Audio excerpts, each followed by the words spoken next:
আসসালামু আলাইকুম, বিনোদ শিখা চ্যানেলে আপনাদের স্বাগতম। আজকে আমরা ইস্টার্ন হাউজিং লিমিটেড ইএচএল স্টকটার স্টক ভ্যালুয়েশন করব। তো স্টক ভ্যালুয়েশন করতে যে প্রথম পর্যায়ে ওর ফান্ডামেন্টাল আউটলুকটা দেখব এবং ভিডিওর পরবর্তী ধাপে ওর ইন্ট্রিনসিক ভ্যালুটা আমরা বের করব, অন্তর্নিহিত মূল্য। অর্থাৎ একটা স্টক বর্তমানে প্রাইস হচ্ছে 75 টাকায় আছে, কিন্তু আসলেই ওর মূল্যটা কত হওয়া উচিত বা কত টাকার স্টক সেটা খুঁজে বের করার চেষ্টা করব। তাহলে আসেন শুরু করি। যদি ওদের এই শিল্পের গল্পটা একটু দেখার চেষ্টা করি, রিয়েল এস্টেটটা হচ্ছে সেই খাত যেখানে অনেক টাকা লাগে এবং অনেক সময় লাগে। আর একটা বিষয় হচ্ছে ধৈর্য লাগে। আর এত কিছু মিলিয়ে যারা টিকে থাকে তারাই হচ্ছে ক্যাশ ফ্লোর রাজা। তো ইস্টার্ন হাউজিং ঠিক এই কাজটাই করছে। ওরা দীর্ঘ সময় ধরে টিকে আছে, যেগুলো অন্য রিয়েল এস্টেট কোম্পানিগুলো টিকে থাকতে পারেনি। এখন যদি একটু বিশ্লেষণে যাই, গত 10 বছরের রেভিনিউটা দেখার চেষ্টা করি ওরা কিভাবে আগাচ্ছে। যদি ইস্টার্ন হাউজিং এর রাজস্বটা আমরা দেখি, আমরা দেখবো যে কোনো বছর খুব যে ভালো প্রফিট বা অনেক বড় ধরনের প্রফিট করে ফেলেছে তা না। মানে একটা হয় না, লাভ দিয়ে একটা বড় প্রফিটে চলে গেছে, এরকম হয়নি। পাশাপাশি ওদের যে প্রফিট ড্রাস্টিক্যালি পতন হয়েছে, এরকমও হয়নি। তাহলে বিষয়টা হচ্ছে ওদের স্টেডি একটা ফ্লো আছে, ধারাবাহিকতা আছে, ধীরে ধীরে বাড়ছে এবং ধীরে ধীরে ওরা শক্তিটা সঞ্চয় করছে।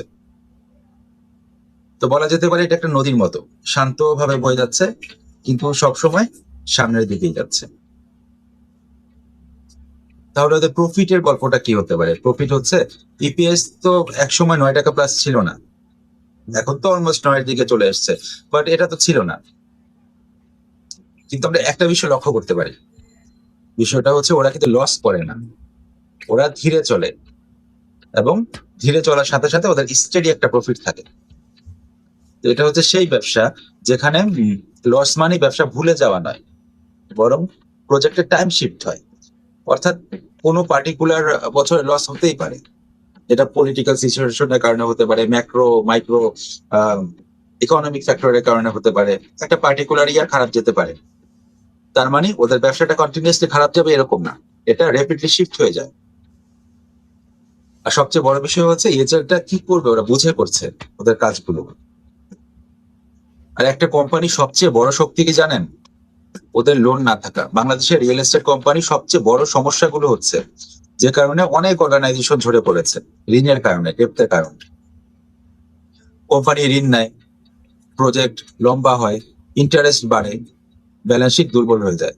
কিন্তু ইএচএল এর ক্ষেত্রে এটা হয়নি। ইএচএল কি করেছে? ওদের ডেপথ হচ্ছে জিরো, ব্যাংক লোন হচ্ছে জিরো, এবং যে কারণে ওদের ইন্টারেস্ট বার্ডেন নাই, জিরো।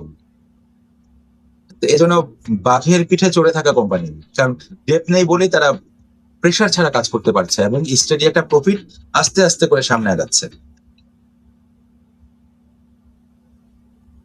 অন্যান্য অর্গানাইজেশনের মতোই ইএচএল এর ক্ষেত্রে ওদের অপারেটিং ক্যাশ ফ্লো কিছু বছর নেগেটিভ ছিল। হ্যাঁ, এটা ঠিক। নেগেটিভ ক্যাশ ফ্লো মানে এটা বড় একটা রিস্ক, আবার সুযোগও তৈরি হতে পারে, যেটা ইএচএল এর ক্ষেত্রে হয়েছে। ইএচএল এর ক্ষেত্রে এটা ওদের রিস্ক হয়েছে এবং সামনে সুযোগও তৈরি করে দিয়েছে। আর রিয়েল এস্টেটের ক্ষেত্রে আরেকটা প্রবলেম হচ্ছে ক্যাশটা লক হয়ে যাওয়া। ক্যাশ যদি লক হয়ে যায়, এটা বিশাল বড় একটা প্রবলেম। যেমন কখনো 2 বছর টাকা ঢুকে না, 2 বছর হতে পারে, 3 বছর হতে পারে, 1.5 বছর হতে পারে। কিন্তু এমন একটা সময় আসে যখন একটা মেসিভ ইনফ্লো হয়, ক্যাশ জেনারেট হয়, তখনই কিন্তু ওরা ভ্যালুটা জেনারেট করে দেয়। যেমন ইএচএল এর ক্ষেত্রে বর্তমান অবস্থায় পলিটিক্যাল সিচুয়েশনের কারণে, ওভারঅল সবকিছুর কারণে ইএচএল কিন্তু গত 1 বছর 2 বছর ভালো ব্যবসা করতে পারে নাই। কিন্তু যখন নির্বাচন হয়ে যাবে, পলিটিক্যাল সিচুয়েশনটা স্টেবল হয়ে যাবে এবং ম্যাক্রো মাইক্রো সিচুয়েশন গুলো, ইকোনমি ফ্যাক্টর গুলো স্টেবল হওয়া শুরু করবে, তখন কিন্তু ইএচএল এ ম্যাসিভ একটা ক্যাশ ইনফ্লো হবে। আর যখন হবে এটা খুব ব্যাপকভাবে হবে। তো ওদের ন্যাপটা একটু দেখার চেষ্টা করি। ইএচএল এর আসল শক্তিটাই হচ্ছে ওদের নেট অ্যাসেট ভ্যালু। ওদের পার শেয়ারে এখন ন্যাভ হচ্ছে অলমোস্ট 83 টাকা বা 83 প্লাস সম্ভবত। এখন যদি বাজার মূল্য হয় এই 60 থেকে 70 টাকার মধ্যে, তাহলে কি বোঝায়? আপনি 90 টাকার, অলমোস্ট 90 টাকার একটা সম্পদ 60 থেকে 70 টাকায় পাচ্ছেন। তো এটা কি একটা অপরচুনিটি না?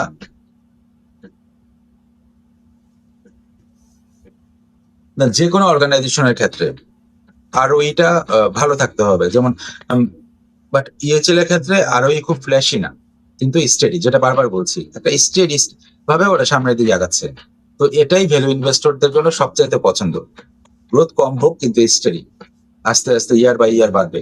এটাই যারা ভ্যালু ইনভেস্ট করে তাদের সবচাইতে পছন্দের একটা টার্ম ROE, যেখানে আমাদের রিস্কটা খুব লো থাকবে, এবং যেহেতু রিস্কটা লো থাকবে রিটার্নটাও একটা মডারেট হবে, কিন্তু বিজনেসটা স্টেডি থাকতে হবে।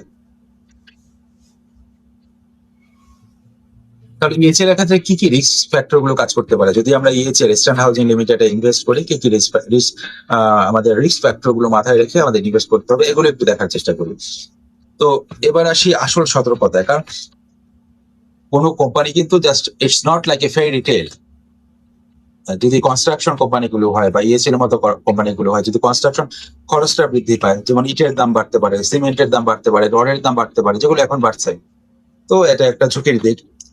আবার সরকারের নীতিমালাগুলো রেপিডলি পরিবর্তন হয়, যেমন রাজুকের ক্লিয়ারেন্স আছে, এনভায়রনমেন্টাল ক্লিয়ারেন্স আছে, ভ্যাট ট্যাক্সের ইস্যু আছে, এটাও একটা রিস্কের ব্যাপার আছে। এবং ডিমান্ড স্লো ডাউন রিস্ক, বাজারে লিকুইডিটি কমলে ফ্লোট বিক্রি থেমে যায়, ক্যাশ ফ্লো শুকিয়ে যায়, যেটা বর্তমানে আমরা এখন দেখছি। আরেকটা হচ্ছে ইনভেন্টরি লক রিস্ক।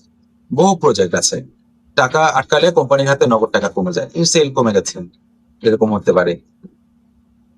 তো এখন যারা, যেটাই বললাম, এটা তো ভ্যালু ইনভেস্টর যারা, তারা ইএচএল এর রেঞ্জ বুঝে বাই করবে, আস্তে আস্তে বাই করবে, এক সময় যে প্রফিটটা জেনারেট করে দিবে। তো সেক্ষেত্রে আমাদের বুঝতে হবে আসলে ইএচএল টা, এটার ইন্ট্রিনসিক ভ্যালুটা কত, বা অন্তর্নিহিত মূল্যটা কত। তো ইএচএল এর অন্তর্নিহিত মূল্যটা আমরা, ইন্ট্রিনসিক ভ্যালুটা আমরা বিভিন্ন মেথডে বের করার চেষ্টা করেছি। প্রথমেই করেছি মেথড 1, যেটা আমরা ন্যাব বেসড ভ্যালুয়েশন করেছি। তো এই ন্যাব বেসড ভ্যালুয়েশনে আমরা ওর ইন্ট্রিনসিক ভ্যালুটা পেয়েছি 75 থেকে 100 টাকা, 75 টাকার থেকে 100 টাকার মধ্যে পেয়েছি। তো 2 নম্বরে আমরা পিই বেসড ভ্যালুয়েশনটা করেছি। এখানে আমরা ওর ইন্ট্রিনসিক ভ্যালুটা পেয়েছি 82 টাকা থেকে 121 টাকা। দেন 3 নম্বরে আমরা ডিসিএফ ভ্যালুয়েশন করেছি, যেটাকে আমরা কনজারভেটিভ মেথড বলে থাকি। এখানে ওর ইন্ট্রিনসিক ভ্যালুটা আমরা পেয়েছি জাস্ট 52 টাকা। আর সেনসিটিভ ভ্যালুয়েশন, যেটাকে রিয়েলিস্টিক রেঞ্জ বলা হয়, এখানে ইন্ট্রিনসিক ভ্যালুটা পেয়েছি 90 টাকা।